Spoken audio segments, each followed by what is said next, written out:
Bismillahirrahmanirrahim. Assalamualaikum warahmatullahi wabarakatuh. Perkenalkan, saya Ucu Solihat, calon guru penggerak angkatan 10 dari SD Negeri Sawah Lega 02 Kabupaten Bandung. Perkenankan saya untuk menampilkan demonstrasi kontekstual modul 1.1. Pada tugas ini saya dibimbing oleh fasilitator Bapak Bimasri, SAG MPDI, beserta pengajar praktik Ibu Epi Tasfiatul Milah SPD. Selamat menyaksikan. Semangat pagi Bu Ani. Ada apa Bu? Kok mukanya ditekuk seperti itu? Bu Ucu, iya Bu, pagi ini saya merasa capek sekali. Murid-murid gaduh ketika saya sedang menjelaskan materi, bahkan sampai ada murid yang berkelahi di belakang ketika saya tinggal ke toilet. Padahal cuma sebentar saya tinggal. Oh begitu ya Bu. Memangnya Ibu tadi menjelaskan materi apa di kelas? Tadi saya menjelaskan mengidentifikasi kata benda yang mereka temui di pasar. Kemudian saya bertanya jawab dengan mereka tentang apa yang mereka inginkan dan yang mereka butuhkan. Terus saya suruh menulis materi yang ada di buku paket. Bagaimana ya Bu? Mungkin Bu Ucu bisa memberi masukan untuk perbaikan belajar di kelas saya. Bu Ani, kalau saya biasanya di awal akan mengelompokkan murid sesuai dengan kemampuannya dalam membaca dan menulis.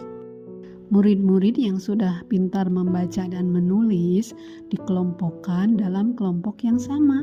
Begitu pula murid-murid yang belum bisa membaca dan menulis dikelompokkan dengan murid yang kemampuannya sama. Mereka akan mengerjakan tugas yang berbeda sesuai dengan kemampuan mereka masing-masing. Kemudian saya juga akan menggunakan berbagai macam metode pembelajaran agar semua kebutuhan murid saat di kelas bisa terpenuhi. Dalam materi bahasa Indonesia yang Ibu sebutkan, Bu Ani bisa mengelompokkan murid menjadi 3 kelompok. Yang pertama, berdasarkan tingkat kesiapan belajar yang bervariasi.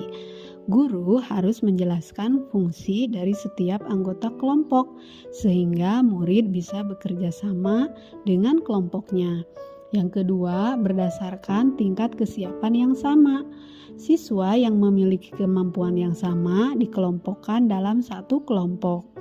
Dan yang ketiga adalah kelompok fleksibel. Guru mengelompokkan siswa secara acak agar semua murid bisa bekerja sama bersama kelompoknya. Oh, jadi begitu ya Bu. Pantesan anak-anak di kelas saya selalu gaduh karena tugas yang saya berikan sama, sehingga anak yang tidak mampu mengerjakan mengganggu temannya. Menurut pemikiran Ki Hajar Dewantara sebagai pendidik, sudah selayaknya kita mendidik anak sesuai dengan kodrat alam dan zamannya. Maksudnya adalah setiap anak memiliki karakter yang berbeda-beda. Kita tidak bisa memperlakukan sama semua siswa. Ki Hajar Dewantara mengibaratkan pendidikan itu seperti planet-planet dalam tata surya. Setiap planet mempunyai jalur orbitnya masing-masing. Ada yang cepat berputar mengelilingi orbitnya, ada juga yang lambat. Begitu pula murid-murid yang memiliki kemampuan dan caranya masing-masing dalam belajar. Kalau setiap murid diperhatikan kebutuhannya, mungkin mereka tidak akan mengganggu temannya lagi ya Bu, sehingga kelas menjadi tertib dan aman. Benar sekali Bu Ani, hal itu sesuai dengan pemikiran Ki Hajar Dewantara bahwa tujuan pendidikan adalah membawa anak untuk mencapai kemerdekaan dalam belajar dengan selalu memperhatikan kodrat anak. Baik kodrat alam maupun kodrat zaman, sehingga siswa bisa mendapatkan kebahagiaan dan keselamatan setinggi-tingginya. Baik Bu Ucu, terima kasih telah membantu saya agar bisa melaksanakan pembelajaran yang berpusat pada murid. Sama-sama Bu Ani, jangan patah semangat ya. Kita harus selalu belajar agar kegiatan belajar kita benar-benar memberikan pengalaman yang bermakna untuk murid-murid. Satu hal lagi yang harus selalu kita ingat ketika semangat kita mulai melemah. Apa itu Bu Ucu? Jadi penasaran. Ketika semangat kita sebagai pendidik mulai melemah, maka kuatkanlah dengan trilogi pendidikan yang disampaikan oleh Ki Hajar Dewantara, yaitu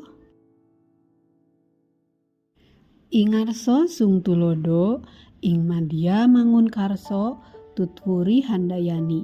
Di depan menjadi teladan, di tengah memberi motivasi, di belakang memberi dorongan. Wah, betul ya Bu. Terima kasih Bu Ucu sudah berbagi ilmunya. Iya, sama-sama Bu Ani. Yuk kita ke kelas, waktu istirahatnya sebentar lagi selesai. Ayo Bu,